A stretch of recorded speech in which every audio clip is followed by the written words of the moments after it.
করুণাময়ীতে রথের মেলার last part নিয়ে চলে এলাম। এবার আমি মেলার মেন গেট দিয়ে প্রবেশ করছি। তো মেলার ভেতরে প্রচুর দোকান। আপনারা জানেনই মেলার ভেতরে মানে এই ধরনের রথের মেলার কী ধরনের দোকান হয়ে থাকে। আর শাড়ির দোকান তো এখন হয়ই, সব মেলাতেই প্রায় শাড়ির দোকান দেয়। এছাড়া টুকিটাকি খেলনার দোকান ইত্যাদি তো দিয়েই থাকে।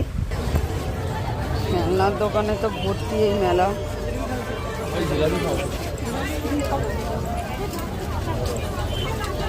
ঢাকাই শাড়ির দোকান এসে গেছে।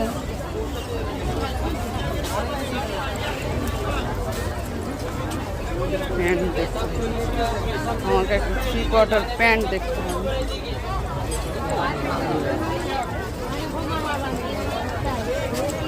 জামদানি শাড়ি।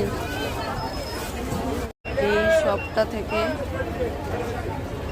আমার শর্ট প্যান্ট 3/4 প্যান্ট নিলাম। অনেক দিন ধরে নেওয়ার দরকার ছিল, ছিঁড়ে গেছিল।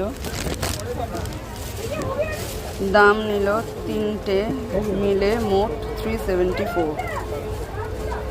এই রথের মেলা থেকে নিয়ে নিলাম। দুটো শর্ট নিলাম, একটা 3/4 নিলাম, দুটো গেঞ্জির, একটা কটনের।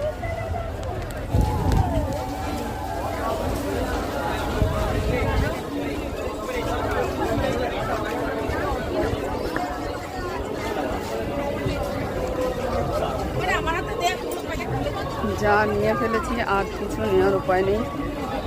এবার শুধুমাত্র ঘুরে দেখব। এটাই নেওয়ার দরকার ছিল। দেখে যান বাংলাদেশে ঢাকায় হাতের কাজে ঢাকায়। এই হলো ঢাকাইয়ের দোকান। এই ছিল ঢাকাই শাড়ির দোকান। বেশ সুন্দর সুন্দর শাড়িগুলো ছিল।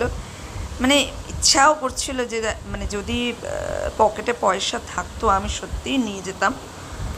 আগেও এরকম মেলায় এসে আমি শাড়ি কিনেছি। তো যাই হোক, এত জুয়েলারির দোকানে ভর্তি করে রেখেছিল আর কি বলবো।